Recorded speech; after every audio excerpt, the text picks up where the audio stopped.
امر وما كنت من الشاهدين ولكننا انشأنا قرونا فتطاول عليهم العمر وما كنت ثاويا في اهل مدين تتلو عليهم آياتنا ولكننا كنا مرسلين وما كنت بجانب الطور اذ نادينا ولكن رحمة من ربك لتنذر قوما ما آتاهم من نذير من قبلك لعلهم يتذكرون صدق اللہ مولانا العظیم۔ اور نہیں تھے آپ اے محمد کریم صلی اللہ علیہ وسلم کوہ طور کی مغربی جانب جس وقت کہ دیا ہم نے موسیٰ علیہ السلام کو حکم،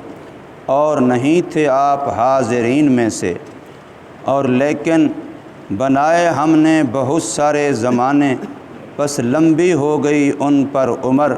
اور نہیں تھے آپ ٹھہرنے والے مدین والوں میں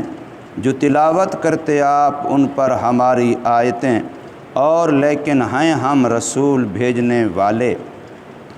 اور نہیں تھے آپ طور کی جانب جس وقت کے ندا دی ہم نے موسیٰ علیہ السلام کو، لیکن رحمت ہے آپ کے رب کی طرف سے، تاکہ ڈرائیں آپ ایسے لوگوں کو جو نہیں آیا ان کے پاس کوئی ڈرانے والا آپ سے پہلے، تاکہ وہ نصیحت حاصل کریں۔ سورہ قصص کی آیت نمبر 44، 45 اور 46، یہ تین آیتیں آپ حضرات کے سامنے پڑھی گئیں اور ترجمہ ہوا ہے۔ ان تینوں آیتوں میں اللہ تبارک و تعالی نے حضرت موسیٰ علیہ السلام کے واقعہ کو محمد کریم صلی اللہ علیہ وسلم کی نبوت کی دلیل کے طور پر پیش فرمایا ہے کہ حضور صلی اللہ علیہ وسلم کے نبی برحق اور رسول برحق ہونے کی دلیلوں میں سے ایک دلیل ہے کہ ایک واقعہ حضور صلی اللہ علیہ وسلم سے 2044 سال پہلے ہو چکا،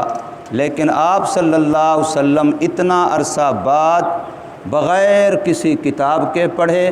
بغیر کسی استاد سے سیکھے، من و ان وہ واقعات بتلا رہے ہیں جو اتنا عرصہ پہلے ہوئے تھے۔ اللہ فرما رہے ہیں کہ جب موسیٰ علیہ السلام کو کوہ طور پر بلا کے ہم نے حکم دیا، آپ وہاں نہیں تھے۔ مدین والوں میں موسیٰ علیہ السلام رہے، آپ وہاں نہیں تھے۔ اور کوہ طور کے قریب جب موسیٰ علیہ السلام کو آگ دکھائی گئی اور نبوت دی گئی، معجزات دیے گئے، آپ وہاں نہیں تھے۔ ان سارے مواقع پر آپ نہیں تھے، لیکن پھر آپ ایسے بتلا رہے ہیں جیسے گویا آپ آنکھوں سے دیکھے ہیں کہ موسیٰ علیہ السلام کو یوں اللہ تبارک و تعالی نے آگ دکھائی اور یوں کلام ہوا، یوں معجزات دیے گئے۔ یہ واقعہ آپ بیان ایسے کر رہے ہیں جیسے سارا آپ کی آنکھوں کے سامنے ہوا ہو، جبکہ آپ اس وقت تھے بالکل وہاں موجود نہیں، اور آپ امی ہیں، آپ کوئی کتاب پڑھ سکتے نہیں ہیں، اور آپ امی ہیں، آپ نے کسی انسان سے پڑھنا لکھنا سیکھا نہیں ہے۔ کوئی انسان محمد صلی اللہ علیہ وسلم کا استاذ نہیں ہے۔ حضور صلی اللہ علیہ وسلم سب سے بڑے عالم ہیں، لیکن بغیر کسی انسان سے سیکھے ہوئے بڑے عالم ہیں۔ حضور فرماتے ہیں علمانی ربی، میرے رب نے مجھے علم دیا ہے، ادبانی ربی، میرے رب نے مجھے آداب سکھلائے ہیں۔ تو حضور صلی اللہ علیہ وسلم کی تربیت، حضور صلی اللہ علیہ وسلم کی تعلیم براہ راست اللہ کی طرف سے ہوئی ہے، اور اسی کا نام وحی ہے، اور وحی کا ثابت ہو جانا یہ دلیل ہے کہ یہ پیغمبر ہے، یہ نبی ہے۔ تو حضور صلی اللہ علیہ وسلم کی نبوت کی، رسالت کی، حقانیت کی، صداقت کی یہ کتنی بڑی دلیل ہے جس کو کوئی یہودی انکار نہیں کر سکتا کہ تمہاری کتابوں میں تمہارے مولوی جو کچھ جانتے ہیں ذرا ان سے پوچھو۔ اگر موسیٰ علیہ الصلوۃ والسلام کا یہ واقعہ، موسیٰ علیہ الصلوۃ والسلام کا یہ قصہ، موسیٰ علیہ الصلوۃ والسلام کے حالات جو کچھ بیتے ہیں تمہاری کتابوں میں جو ہیں، تمہارے مولوی تمہیں جو بتاتے ہیں، جو جانتے ہیں، اگر محمد صلی اللہ علیہ وسلم بعین ہی حق کو سچ بتلا رہے ہیں تو پھر بتاؤ تو صحیح آخر حضور کو کیسے پتہ چلا؟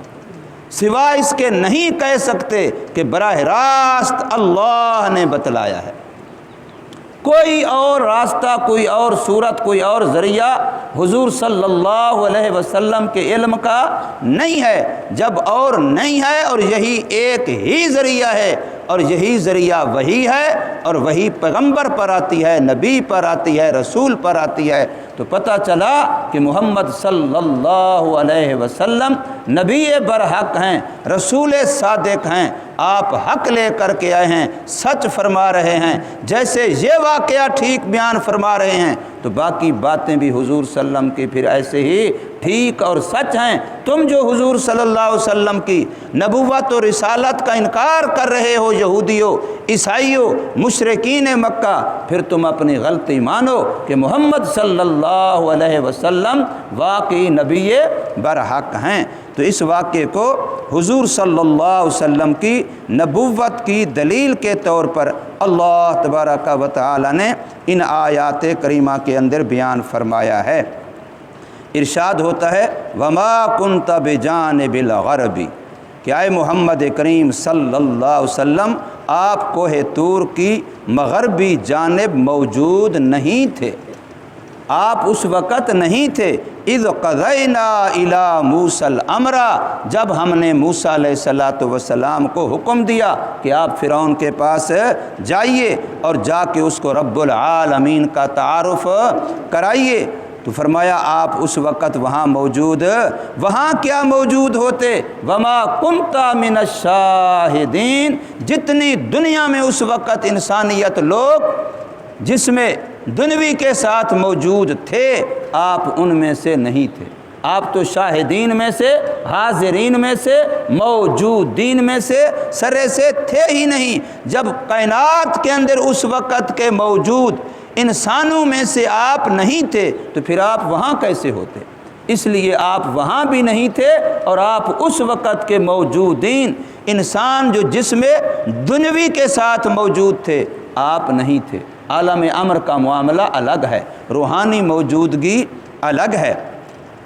اور ساتھ فرمایا وَلَكِنَّا أَنشَأْنَا قُرُونًا فَتَطَاوَلَ عَلَيْهِمُ الْعُمُرُ، اللہ فرماتے ہیں ہم زمانہ با زمانہ، قرن بعد قرن، عصر بعد عصر، نسل بعد نسل انسانوں کو پیدا کرتے آئے، رسول بھیجتے آئے، ہر زمانے کی طرف، ہر زمانے والوں کی طرف، ہر علاقے کی طرف، علاقے والوں کی طرف، بعد زمانہ بعد زمانہ، قرن بعد قرن، نسل بعد نسل، یہ سلسلہ ہم نے چلائے رکھا حتیٰ کہ بہت لمبا عرصہ گزر گیا ہے۔ تطاول علیہم العمر، زندگیاں ان پر بہت لمبی گزر گئیں۔ یہ اپنے آباء و اجداد سے پوچھتے آئے ہیں، ان کو پتہ ہے کہ حضرت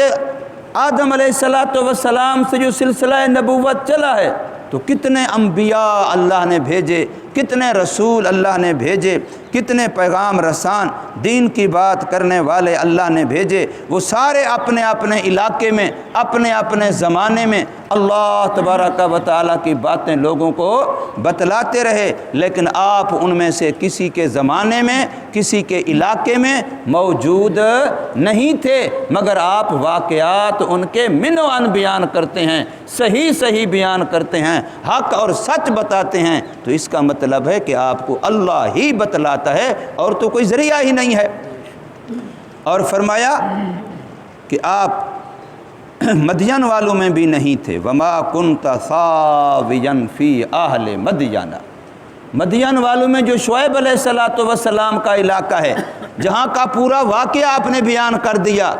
کہ حضور صلی اللہ علیہ وسلم بتلا رہے ہیں۔ حضرت موسیٰ علیہ السلام تشریف لے گئے، دیکھا کنواں ہے، لوگ بکریوں کو، جانوروں کو پانی پلا رہے ہیں، اور اپنا پانی وہاں سے نکال رہے ہیں، اور دو بچیاں، لڑکیاں، عورتیں ایک طرف اپنے جانوروں کو، بکریوں کو روک کے کھڑی ہیں۔ یہ سارا قصہ واقعہ جو آپ نے سنا، یہ سارا حضور صلی اللہ علیہ وسلم بیان کر رہے ہیں کہ موسیٰ علیہ السلام نے پانی کیسے نکالا، درخت کے نیچے کیسے بیٹھے، دعا کون سی مانگی، بچی کیسے آئی، پھر کیسے موسیٰ علیہ السلام کو لے کر کے گئی، شعیب علیہ السلام سے ملاقات ہوئی، وہاں پھر نکاح شادی ہوئی، 10 سال وہاں رہے، پھر واپسی ہوئی۔ یہ سارا قصہ جو بیان کر رہے ہیں، آپ تو اس وقت وہاں موجود نہیں تھے، اور کوئی کتاب کسی اس طرح کے قصے والی آپ نے پڑھی نہیں، آپ پڑھ سکتے ہی نہیں ہیں۔ پہلی وحی جب قرآن مجید کے اندر سورۃ اقرا 30ویں پارے میں موجود ہے، پہلی وحی جب غار کے اندر جبرائیل علیہ السلام تشریف لائے، انہوں نے فرمایا اقرا، پڑھیے، تو 3 دفعہ کا حدیث پاک میں آتا ہے، بخاری شریف میں موجود ہے، حضور نے 3 دفعہ فرمایا ما انا بقارئ، میں پڑھ نہیں سکتا۔ انہوں نے پھر حضور کو گلے سے لگایا، سینے سے لگایا، پھر چھوڑ کے پھر فرمایا اقرا، 3 دفعہ ایسے ہوا، اور حضور نے 3 دفعہ یہ جواب دیا ما انا بقارئ، میں پڑھ نہیں سکتا، میں نے کسے پڑھنا لکھنا نہیں سیکھا۔ حتیٰ کہ یہ تو چلو نبوت سے پہلے کی بات ہے، غار والا واقعہ، جب سن 7 ہجری میں صلح حدیبیہ ہو رہی ہے، معاہدہ لکھا گیا ہے، اور کافروں نے اعتراض کیا، تم نے جو لکھا ہے کہ یہ معاہدہ مشرکین مکہ اور محمد الرسول اللہ کے درمیان ہے، تو رسول اللہ کا تو سارا جھگڑا ہے، ہم اگر ان کو رسول مان لیتے پھر تو جھگڑا ہی ختم تھا۔ اس لفظ کو یہاں سے مٹاؤ، یہ لفظ یہاں نہیں ہونا چاہیے، محمد ابن عبداللہ لکھو، ہمیں کوئی اعتراض نہیں ہے، محمد الرسول اللہ پر ہمیں اعتراض ہے، محمد الرسول اللہ پر ہمیں اعتراض ہے۔ تو وہاں حضور نے فرمایا مٹا دو، کاتب کو فرمایا مٹا دو، صحابی نے فرمایا میں تو نہیں مٹاتا، میں تو اس پر جان دینے کو تیار ہوں، میں اپنے ہاتھ سے محمد رسول اللہ مٹاؤں، یہ میرے سے نہیں ہو سکتا۔ ادب اپنی جگہ پر، لیکن جذبات بھی تو ہوتے ہیں نا۔ حضور صلی اللہ علیہ وسلم کے ادب کا تقاضا تو یہی تھا، جب حضور فرما رہے ہیں تو وہ تعمیل ارشاد کر دیتے، لیکن فرمایا میرے عقیدے کا مسئلہ ہے، محمد الرسول اللہ کے لیے تو ہم سب کچھ قربان کر رہے ہیں، اسی رسول اللہ کے لیے ہم سب کچھ قربان کر رہے ہیں، اس کو میں اپنے ہاتھ سے کیسے مٹاؤں؟ تو پھر حضور نے فرمایا چلو مجھے بتاؤ وہ کون سا لفظ ہے، میں اس پر قلم پھیرتا ہوں۔ حضور کو تو اتنا بھی نہیں پتہ تھا امی ہونے کی وجہ سے کہ اس تحریر میں رسول اللہ کا لفظ یہ ہے۔ تو حضور صلی اللہ علیہ وسلم امی ہیں، اور امی کا معنی ان پڑھ کیا جاتا ہے، اللہم صلی علی محمد النبی الامی، درود پاک کے اندر ہے، اور اس کے فضائل ہیں باقاعدہ کہ جس درود میں لفظ امی آئے اس میں کتنا عظمت بڑھ جاتی ہے، کتنا شان بڑھ جاتی ہے، کتنا اس کا ثواب بڑھ جاتا ہے۔ تو امی ہونے کے باوجود محمد کریم صلی اللہ علیہ وسلم منو ان پہلے انبیاء کے واقعات بیان کر رہے ہیں، صالح علیہ السلام کے، ہود علیہ السلام کے، سلیمان علیہ السلام کے، سارے انبیاء کے واقعات قرآن مجید کے اندر بیان کر رہے ہیں، ان کی قومیں سن رہی ہیں، حالات واقعات سن رہے ہیں کہ یہ وہاں تھے نہیں، پڑھا انہوں نے نہیں ہے، تو کوئی اور ذریعہ نہیں سوا اس کے کہ میرا اللہ بتلا رہا ہے، اور اللہ کا بتلانا یہ دلیل ہے وحی کی، اور وحی کا آنا یہ دلیل ہے نبوت و رسالت کی۔ اس لیے فرمایا وما کنت ثاویا فی اہل مدین، اور نہیں تھے آپ ٹھہرنے والے مدین والوں میں، تتلو علیہم آیاتنا، کہ آپ تلاوت کرتے ان پر ان کی آیتیں یا ان کے بارے میں اتری ہوئی ہماری آیات، ولاکننا کننا مرسلین، لیکن رسولوں کا سلسلہ جو چل رہا ہے، اللہ فرماتے ہیں یہ رسول تو ہم ہی بھیجتے ہیں، کوئی نبی اپنی طرف سے خود رسول نہیں بنتا، یہ عہدہ کسبی نہیں ہے کہ بندہ محنت سے، مشقت سے، جد و جہد سے، ڈگری سے حاصل کر لے گا، یہ عہدہ وہبی ہے، یہ کسبی نہیں ہے، یہ اللہ ہی انتخاب کرتا ہے۔ حتیٰ کہ نبوت ملنے سے پہلے خود نبی کو بھی اپنے نبی ہونے کا پتہ نہیں ہوتا، اللہ جب عطا فرماتے ہیں پھر وہ اپنے نبی ہونے پر خود آپ بھی ایمان لاتا ہے، نبی خود بھی اپنی نبوت پر ایمان لاتا ہے کہ اللہ نے یہ منصب دیا، اور میں اپنے اس منصب کو جو مجھے اللہ کی طرف سے ملا تسلیم کرتا ہوں۔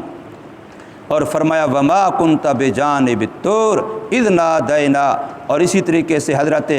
موسیٰ علیہ السلام جب کوہ طور پر 70 بنی اسرائیل کے سرکردہ افراد کو لے کر کے کتاب لینے کے لیے تشریف لے گئے اور 40 دن کا وہاں اعتکاف کیا روزے کے ساتھ، تو فرمایا آپ اس وقت بھی وہاں موجود نہیں تھے، لیکن واقعہ تو آپ ایسے بیان کر رہے ہیں جیسے آپ کی آنکھوں کے سامنے ہوا ہو۔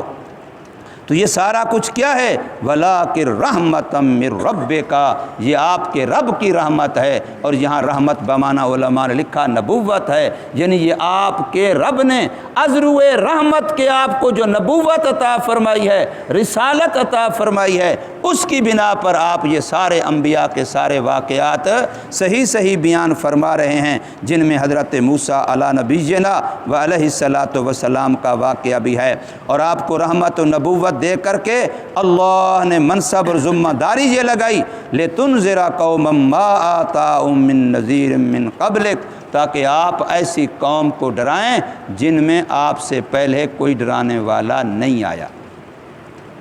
حضرت ابراہیم علیہ السلام کی اولاد میں حضرت اسماعیل علیہ السلام اور حضرت اسحاق علیہ السلام، یہ دونوں 2 بیویوں سے الگ الگ بیٹے ہیں اور دونوں وقت کے نبی اور رسول ہیں۔ تو حضرت اسماعیل علیہ السلام کا علاقہ وہ یہی عرب کا علاقہ ہے، مکہ کا علاقہ ہے۔ حضرت اسماعیل علیہ السلام کے بعد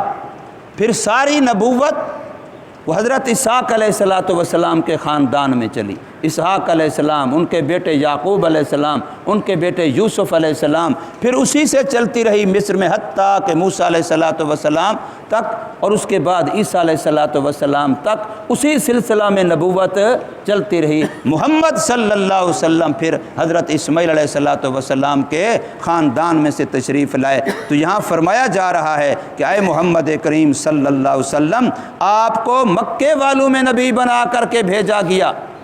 اب مکے والوں کا مطلب کہ اولین مخاطبین مکے والے ہیں، ورنہ تو حضور ساری کائنات کے نبی بنا کے بھیجے گئے، ان علاقوں کے لیے بھی جہاں پہلے انبیاء آئے اور ان علاقوں کے لیے بھی جہاں پہلے انبیاء نہیں آئے، ان قوموں کے لیے بھی جن کی طرف پہلے انبیاء آئے، ان قوموں کے لیے بھی جن کی طرف پہلے انبیاء اور نبی نہیں آئے۔ حضور تو جن و انس کے نبی ہیں، حتیٰ کہ حجر و شجر کے نبی ہیں، زمین اور آسمان کے نبی ہیں، سورج اور چاند کے نبی ہیں۔ حضور تو دریاؤں اور سمندروں کے نبی ہیں، ستاروں کے نبی ہیں۔ کائنات میں اللہ کی ذات کی علاوہ جتنی مخلوقات، ساری مخلوقات کے حضور صلی اللہ علیہ وسلم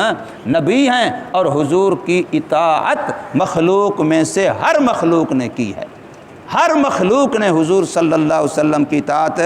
کی ہے، اور یہ ان کی سعادت ہے کہ ان کو محمد کریم صلی اللہ علیہ وسلم کی اطاعت نصیب ہوئی ہے۔ ہم میں سے بھی ہر اس بندے کی سعادت ہے، نیک بختی ہے، خوش قسمتی ہے جس کو آپ صلی اللہ علیہ وسلم کی غلامی نصیب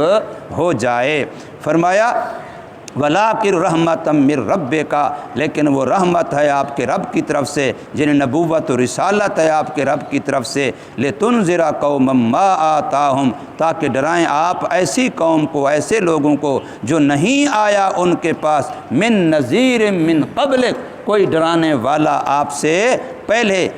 اب جیسے آپ نے کل پڑھا تھا، سنا تھا کہ حضرت موسیٰ علیہ السلام کو جو اللہ نے کتاب دی، اس کا مقصد کیا بیان کیا تھا کہ کتاب کیوں دی؟ فرمایا لعلہم یتذکرون، اس لیے کتاب دی تاکہ لوگوں نصیحت ملے۔ نصیحت مقصود ہے، خیر خواہی مقصود ہے، اللہ کی یاد کا بندوں کے دل میں بٹھا دینا، جا گزیں کر دینا، یہ مقصد ہے۔ تو یہاں پر بالکل وہی ایک ہی لفظ ہیں لعلہم یتذکرون۔ یہ قرآن آپ کو دیا ہے محمد کریم صلی اللہ علیہ وسلم، نبوت و رسالت آپ کو دیا ہے محمد کریم صلی اللہ علیہ وسلم، کیوں دی؟ لعلہم یتذکرون، تاکہ آپ ان لوگوں پر محنت کریں اور ان کو نصیحت ملے اور ان کے دلوں میں اللہ کی یاد رچ جائے، بس جائے، جا گزیں ہو جائے۔ اور صحابہ نے واقعی سبق کو لیا ہے، حضور صلی اللہ علیہ وسلم سے صحابہ نے نصیحت والے سبق کو، اللہ کی ذات کو دلوں کے اندر رچانے بسانے بٹھانے والے سبق کو لیا ہے، اور کمال درجے کا لیا ہے جیسے لینے کا حق ہے۔ اس لیے فرمایا لعلہم یتذکرون، آپ اس لیے ان کو ڈرائیں، آپ اس لیے ان کو سمجھائیں تاکہ یہ نصیحت حاصل کریں۔ اللہ تبارک و تعالی ہمیں سمجھ نصیب فرمائے، عمل کی توفیق دے۔